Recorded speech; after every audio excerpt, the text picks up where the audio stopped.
ఇంతమంది మహిళలకి ఇల్లు వస్తుంది అంటే నిజంగా ఇలా దొరకడం మన అదృష్టం. ఝాన్సమ్మ యశస్వి గారికి మన కోసమే పుట్టింది. ఒక్క నిమిషం అండి, మీకు కోసం ఎంత పక్కన పెడుతున్నారు.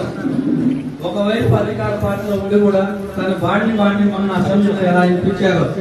మరి ముఖ్యమంత్రి గారి దగ్గర ఈ విధంగా మీకు ఇంతమంది మహిళలకి ఇల్లు వస్తుంది అంటే నిజంగా ఇలా దొరకడం మన అదృష్టం. ఝాన్సమ్మ యశస్వి గారికి మన కోసమే పుట్టింది. ఒక్క నిమిషం అండి, మీకు కోసం ఎంత పక్కన పెడుతున్నారు. ఒకవైపు అధికార పార్టీలో ఉండి కూడా తన బాడిని మన అసెంబ్లీలో ఎలా ఇప్పించారు. మరి ముఖ్యమంత్రి గారి దగ్గర ఈ విధంగా మీకు ఇంతమంది మహిళలకి ఇల్లు వస్తుంది అంటే నిజంగా ఇలా దొరకడం మన అదృష్టం. ఝాన్సమ్మ యశస్వి గారికి మన కోసమే పుట్టింది. ఒక్క నిమిషం అండి, మీకు కోసం ఎంత పక్కన పెడుతున్నారు.